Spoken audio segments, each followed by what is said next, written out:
Something is happening that people thought was impossible. It is happening in a very old and famous place. It was a Thursday evening in the month of August. The sun was setting over Windsor Castle.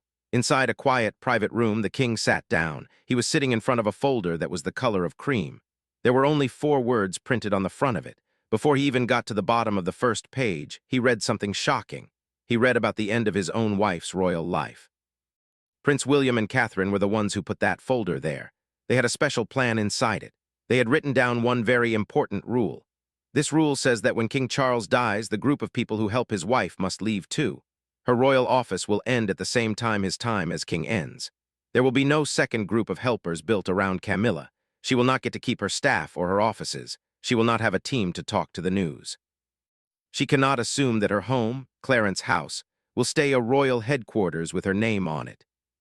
King Charles did not get angry when he read this. He did not yell or tell anyone to leave the room. He simply read all the way to the end of the page. Then he sat back in his chair and took a deep breath. He asked for his wife, Camilla, to be brought upstairs to join them. By 10 minutes past 7 that night, Camilla was sitting in the same room. She was looking at the very same piece of paper. Her stepson, William, was telling her what her life would be like after her husband was gone. Under the first page, there was a second piece of paper that she had not seen yet. It had 3 words written at the top. Below those words was a list of many names. Camilla's name was not the only one on that list.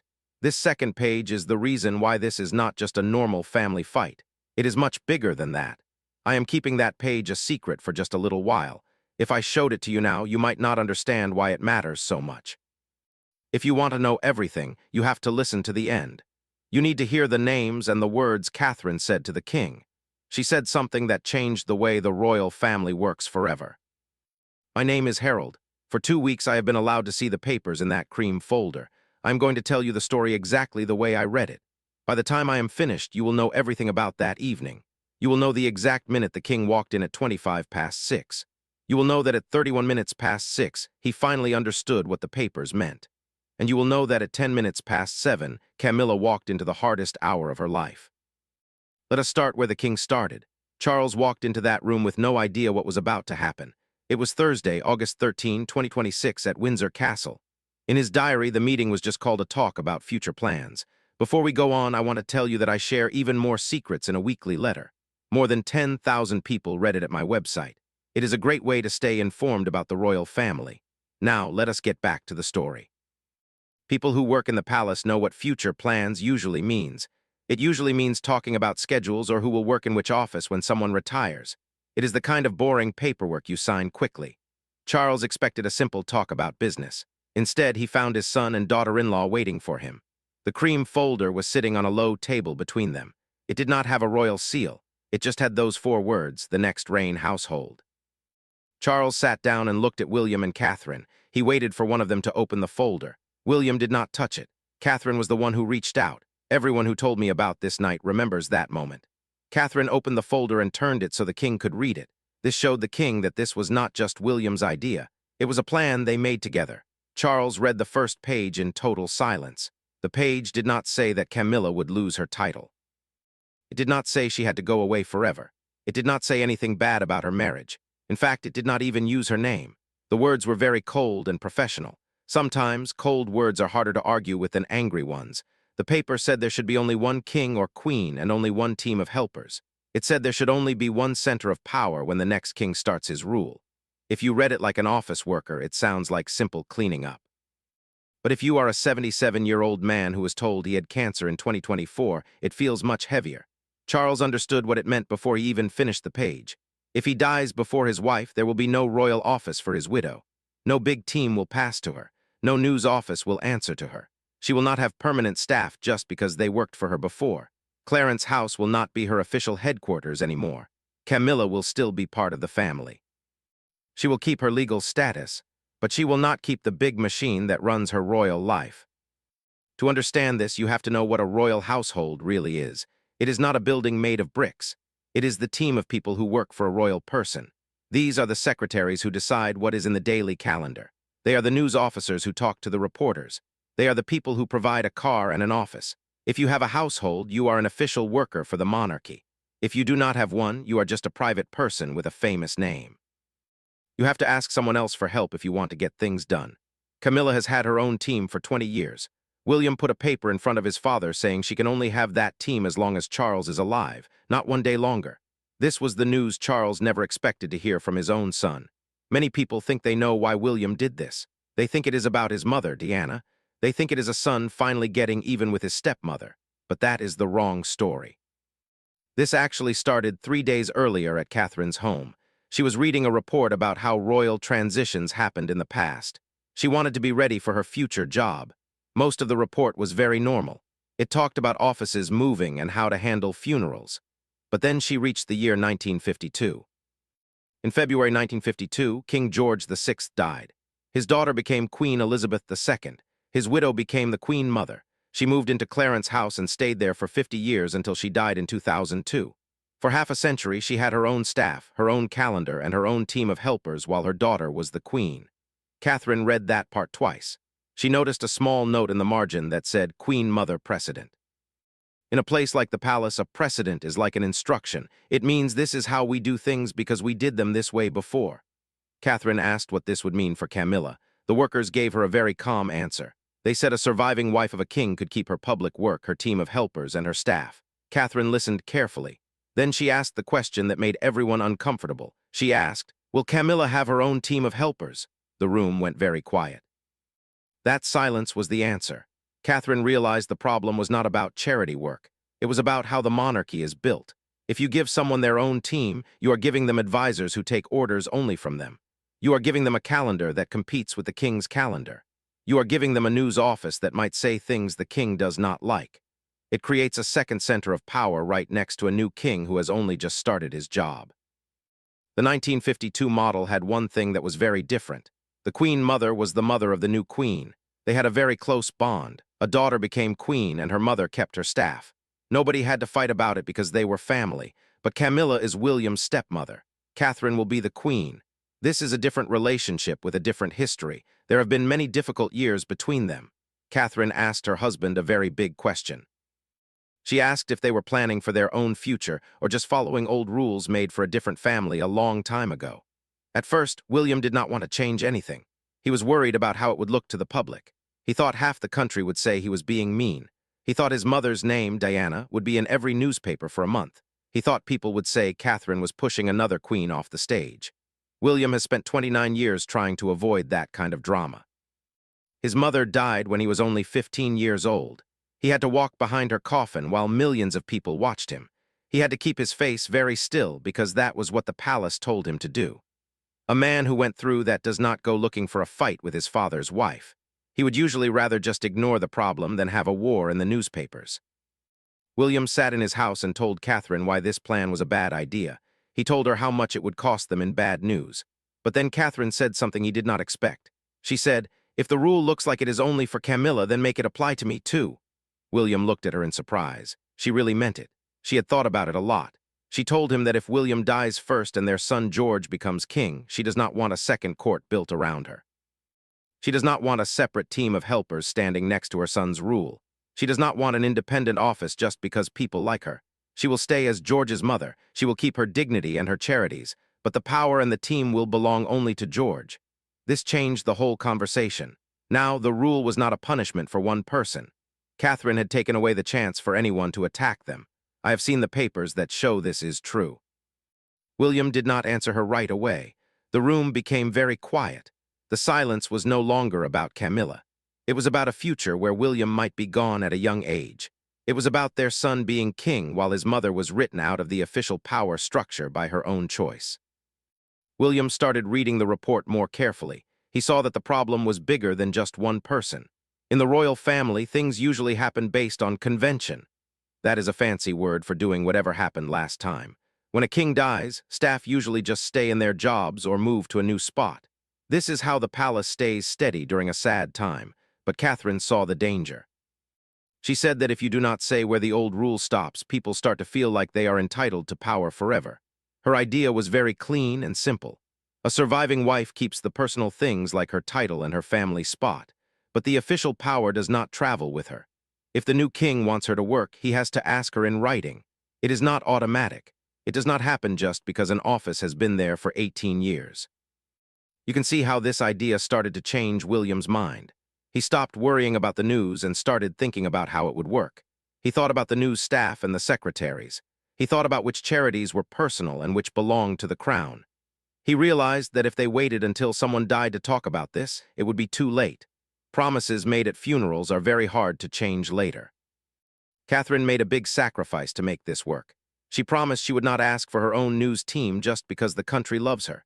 She does not want her son to become king while carrying the weight of his mother's old power around his neck. That is a very hard thing to think about. William knows how much his wife means to their 3 children. He knows what happens to a boy who loses a parent while the giant palace machine keeps moving around him. Making Catherine's future position smaller was not just a business question for him. It was the hardest thing he had to consider. She was asking him to separate 2 things the family has kept together for a long time, loving someone and giving them power. After that, they wrote the plan very carefully. 1 reign, 1 household, 1 king. They took out any words that sounded personal. Camilla's name was not in the document. Diana's name was not there either. William was very firm about that. He did not want to humiliate a widowed queen.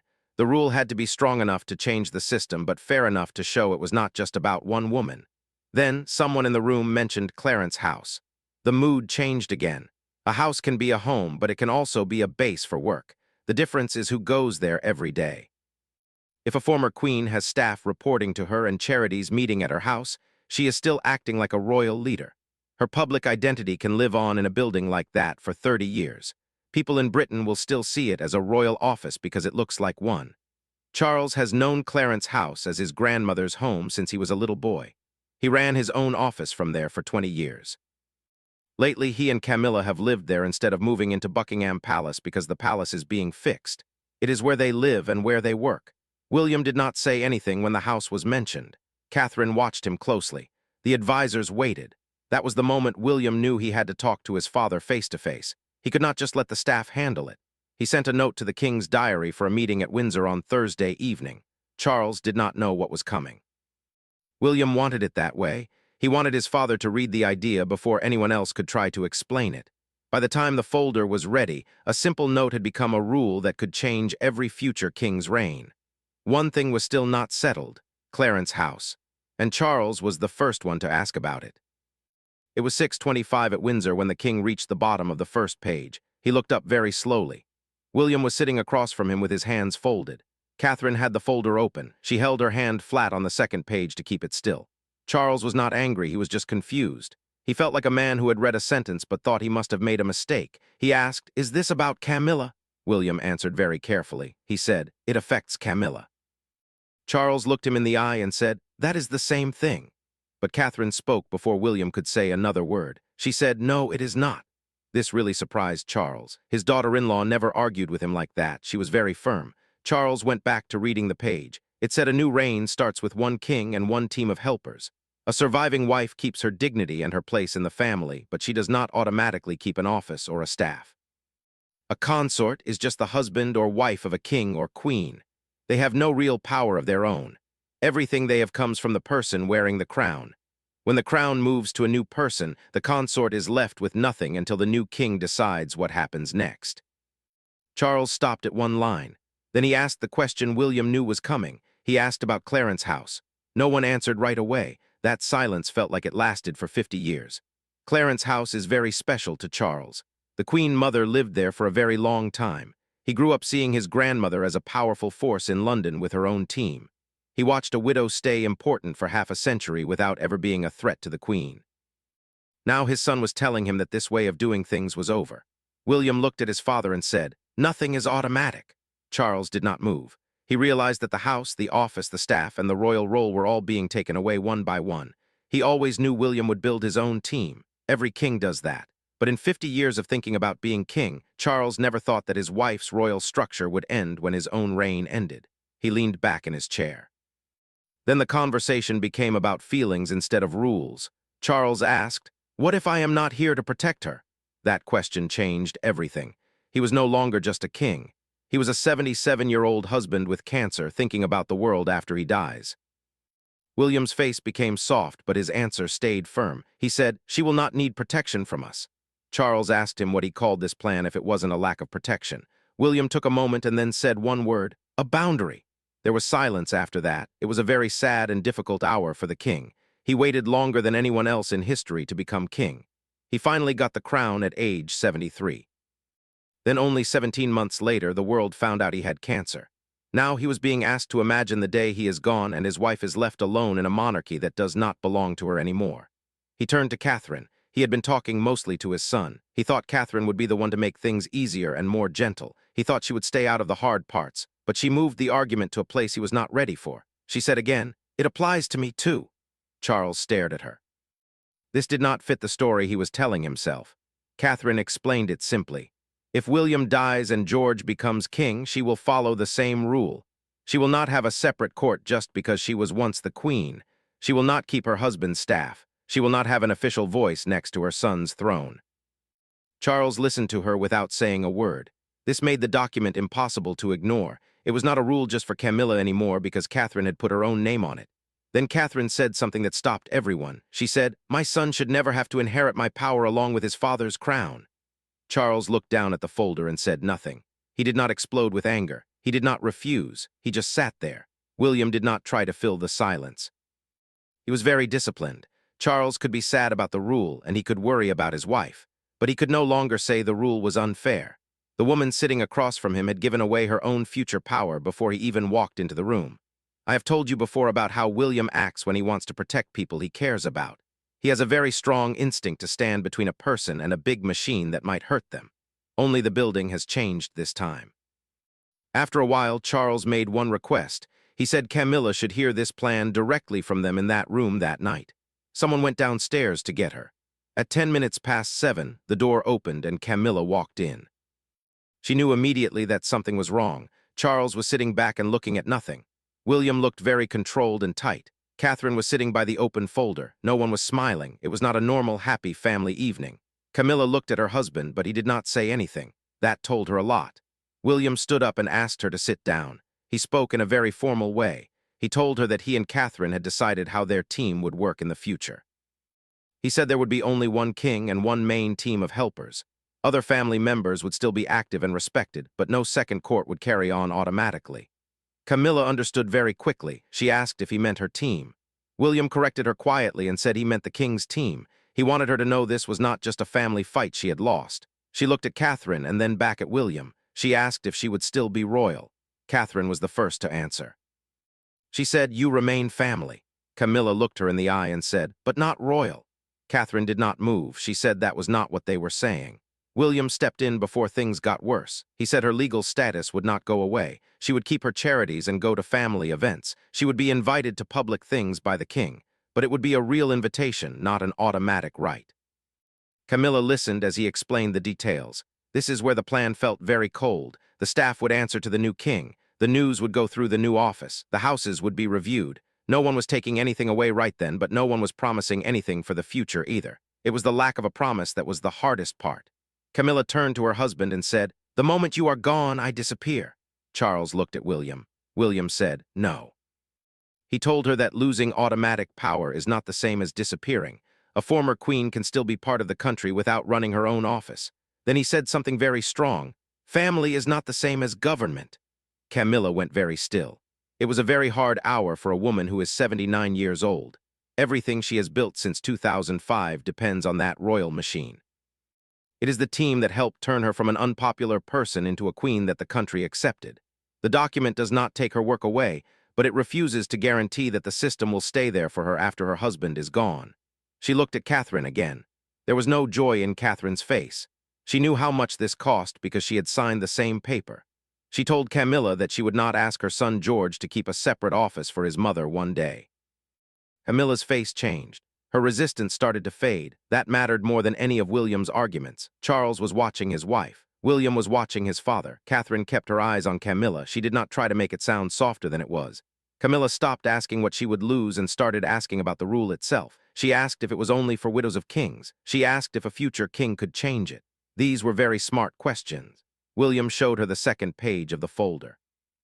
It was called the One Court Principle. It had a list of names and future situations. Her name was there, but it was not the first one. The rule applied to every wife or husband who outlives a king or queen. Catherine was on the list.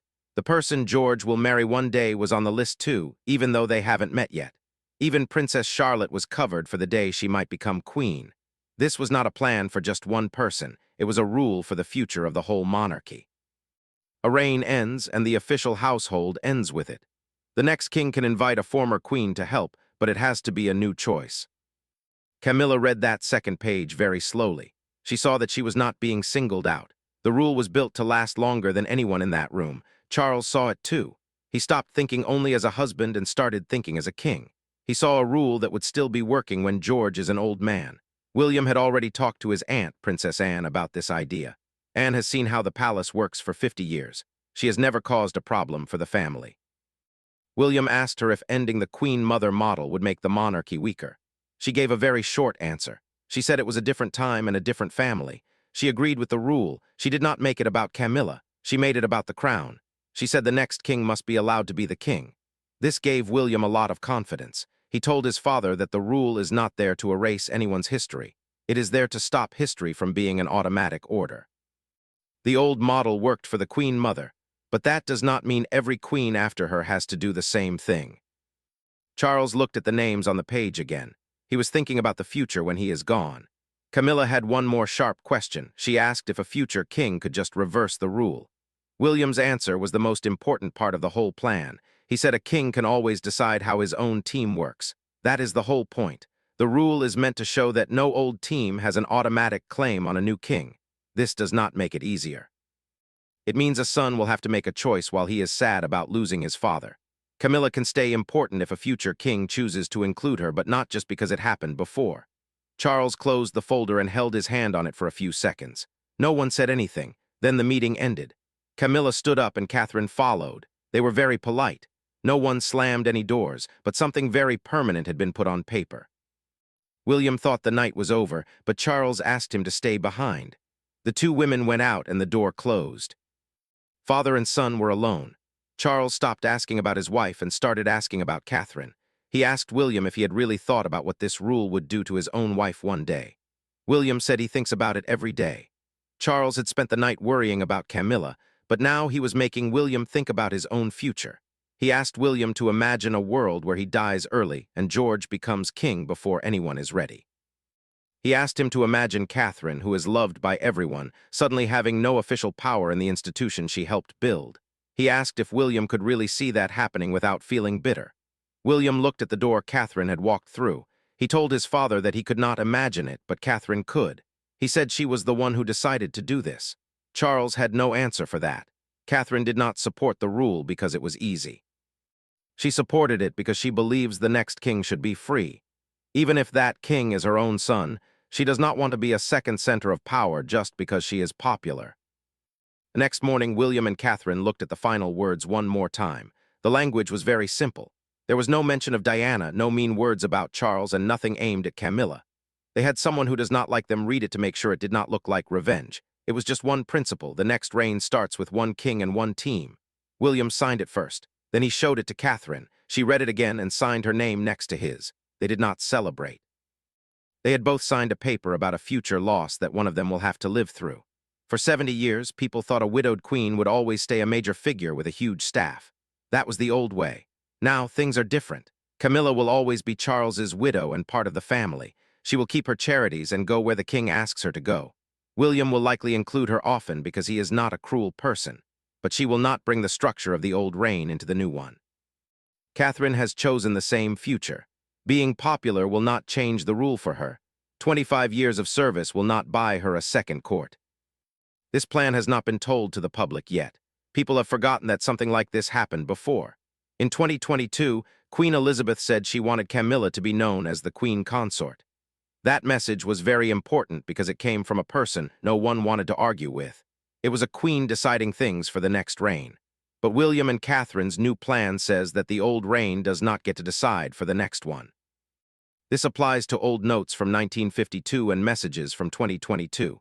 When it is their turn, it will apply to them too.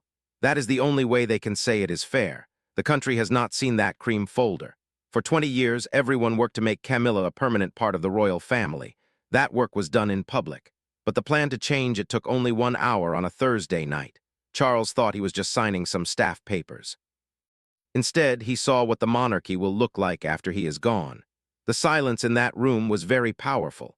An old man who waited 70 years for his crown had to look at a future where his power has ended and his son's power has begun. He saw his wife standing outside the official structure, waiting for someone else to invite her in. It reminds people of a famous photograph.